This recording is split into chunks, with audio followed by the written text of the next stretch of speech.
Chapter 10 Normal People. Blue finally managed to get his hands on the old-fashioned wall phone in the kitchen when Mom Myrtle summoned the Montgomerys out onto the porch that afternoon. Everyone went except for Blue and his grandmother, who was trying to nap after staying up all night to deal with some late arrivals from Brazil. Blue's fingers automatically punched in the first few digits of the hotel's number before he remembered. His dad would be on the road by now, following his old racing buddies, talking to people about getting back behind the wheel. That had been his plan the last time Blue had heard it anyway. He dialed his dad's cell phone and waited. It rang over and over until finally the voicemail picked up. "Hello?" said a young Blue's chipper voice. "You've reached Alan Montgomery. Please leave a message. He'll be back to you almost as fast as he drives." Blue was getting tired of hearing himself make that joke. "There you are," Howard said, stepping into the kitchen as Blue hung up the phone back on the wall. "Come outside. Ida's terrible at spying, and none of them will say anything in front of me or Jenna." "Your doorknob almost killed me." "It's low voltage," Howard said without a hint of shame. "Anyway, spying's not so bad. Greg's made sandwiches." "Who?" "The guy from California who starts fires?" Howard shrugged.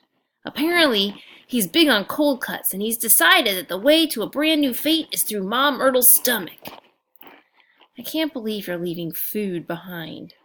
"I'm noble like that, sacrificing myself for the greater good and all." Blue thought about it.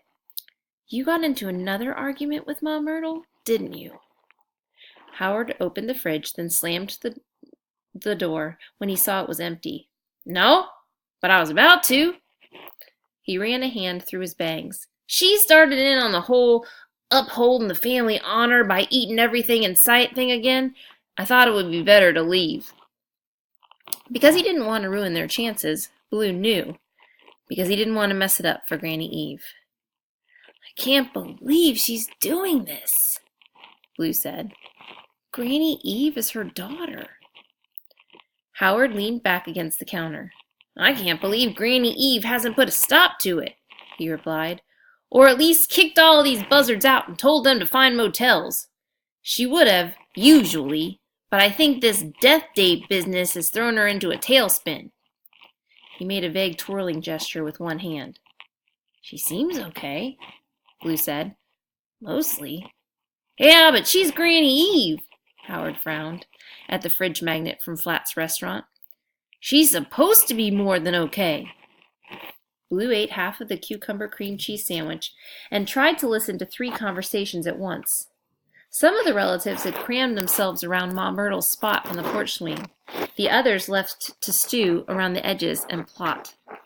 As soon as people realized who Blue was, he turned invisible. "That's the loser boy," they whispered. "Don't worry about him." One of the Brazilian cousins had helped him to get the sandwich tray, and Ernestine, the college girl with electrical problems, had waved at him before she went back to strumming a ukulele at Mom Myrtle's feet.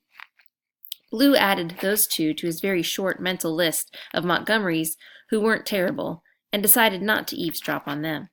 Instead, he focused on the singing toddler's mother, the car accident lady, and a foul-smelling uncle who was painting Mom Myrtle's portrait.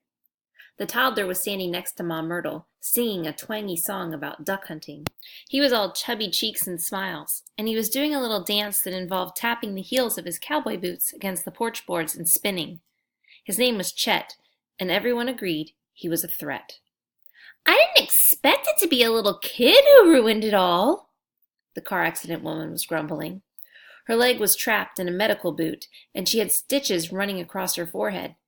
"If Mom Myrtle says darling or angelic one more time, I'm going to swat Chelsea with my crutches."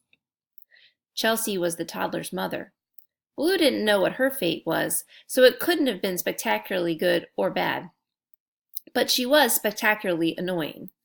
She was sure that, any day now, Mom Myrtle would be telling her how to find the alligator under the red moon.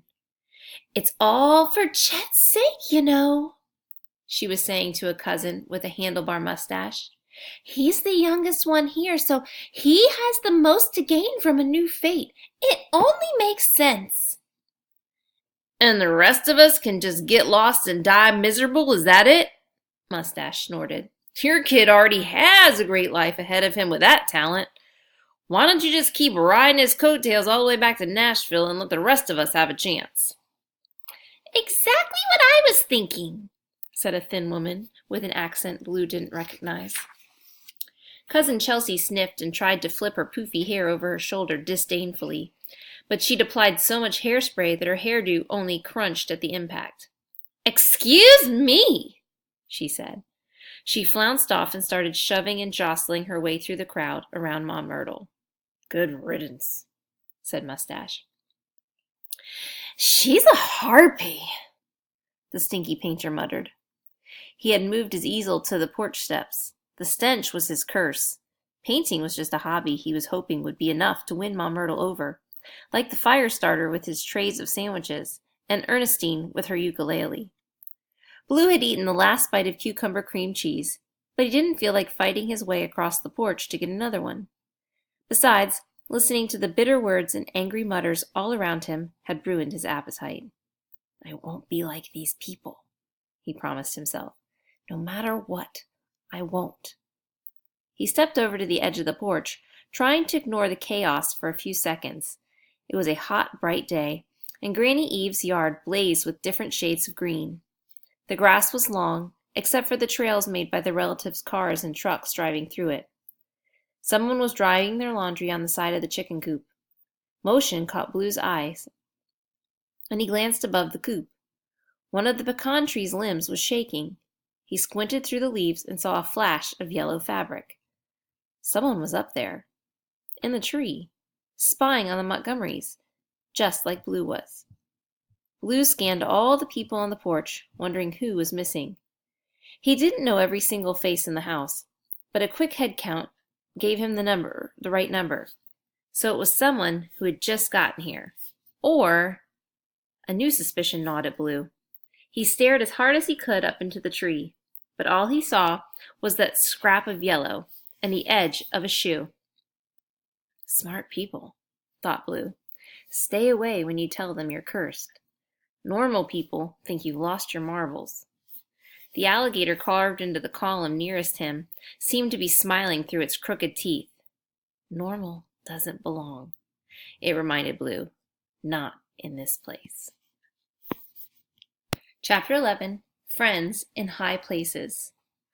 Tumble's hand was starting to cramp from bracing herself against the limb near her head, and her ankles ached from balancing for so long. But giving in to discomfort wasn't an option.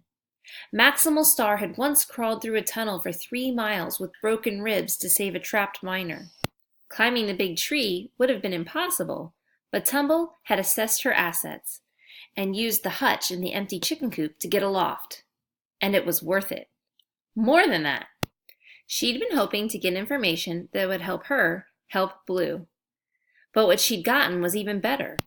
Here was a whole family who needed a hero.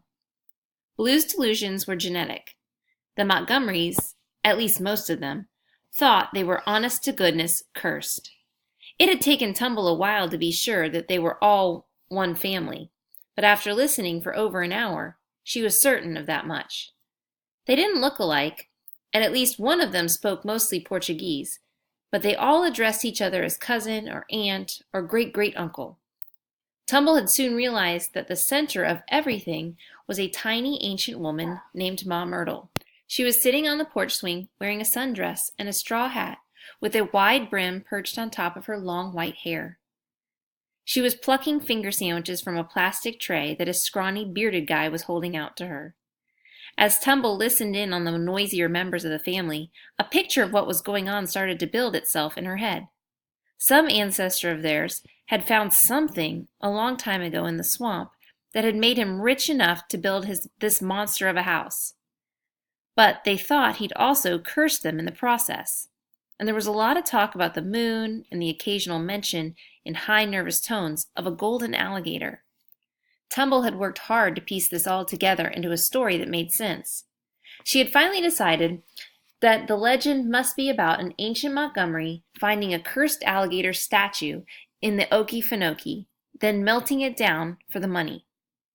Not bad, as far as adventure stories went. Tumble would have added a few explosions and a swamp witch if she were making it up, but maybe the original maker-upper had thought that would be too much. Pleased that she had figured the puzzle out, Tumble turned her attention back to the porch to see that a woman with poofy hair was misting Ma Myrtle with a squirt bottle full of ice water to keep her cool. When the little singing boy stopped, the old woman applauded and every eye turned toward her. "Wonderful!" she said. Tumble could only make out every other word or so when Ma Myrtle spoke. "I do have, and an ear, musical arts." The poofy-haired lady looked like she might burst from excitement. She lifted her squirt bottle higher and started spritzing wildly. "My Chet is such a talent," she said loudly enough for everyone, including Tumble, to hear. Spritz, spritz. "Everyone in Nashville says it." Spritz, spritz, spritz. Wait a second. Where did he go? Blue had vanished while Tumble was figuring out the whole thing. Oh no. An experienced hero never took her eyes off the person she was trying to help. She leaned forward, trying to get a good angle to see the entire porch. It's rude to eavesdrop on people. Startled to hear the voice coming from over her head, Tumble whirled. She wobbled and lost her balance. She had just a second to see Blue Montgomery lying across the limb above her, his broken arm dangling, and his blonde hair full of leaves. Then her shoes slipped. Bloom's arm shot out toward Tumble, and her scrambling fingers grasped his cast just in time. He yelped. The arm was almost healed, but it still hurt to have a girl hanging off it. "Sorry," he gasped, holding tightly onto his limb to brace against her weight. "I'm sorry. I didn't mean to scare you." Not true. He had absolutely meant to scare her, but only a little bit. Only enough to make her go away and make himself feel better about the fact that she'd overheard his freak out that morning. Tumble clutched his cast with both hands as she maneuvered herself back toward the tree's trunk. She was breathing hard. "Just like the bleachers," she panted. "So far down." Her face had gone white and her eyes were popping.